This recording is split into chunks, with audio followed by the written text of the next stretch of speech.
SketchUp Lesson 2, Rendering. Okay, so you've mastered the connection process. Well done.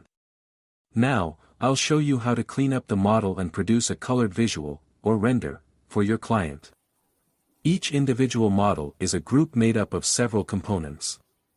It must be exploded into constituent parts before it can be edited and colored. However, just before I do this, I often highlight the whole kitchen by surrounding it using the black arrow tool. I then right-click on it and select Make Group from the pop-out menu. I then copy and paste a duplicate of the kitchen into the file background, in case I need to return to the unexploded models during this exercise. It's just a backup plan. Okay, click on one of the models and see the bluer lines, then simply right-click and from the pop-out menu, select Explode.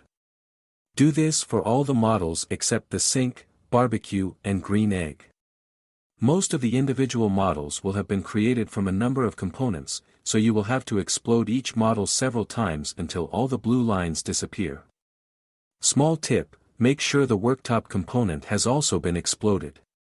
When each model has been fully exploded, you can then delete the lines crossing the ceramic work surface and plinth, to make the whole model more realistic.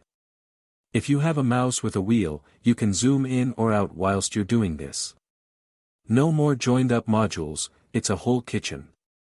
If the model breaks open when you try to delete a line, it probably means that either the component hasn't been fully exploded, or maybe the groups have not been connected correctly.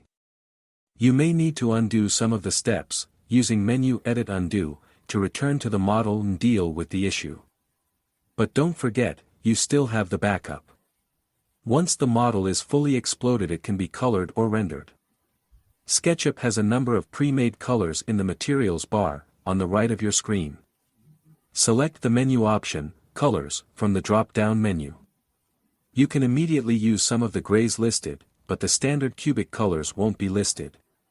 However, you can create new colors and render your model in the colors you want.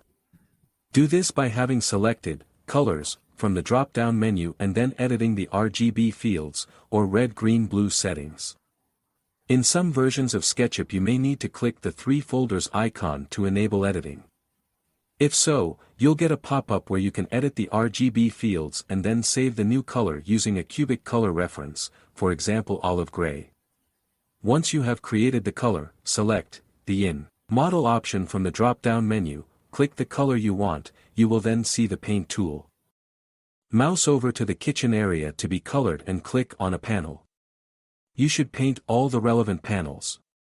In the next lesson we'll cover how to render in color and textures. Useful for rendering work surface and waterfall ends, plus adding useful dimensions to your model.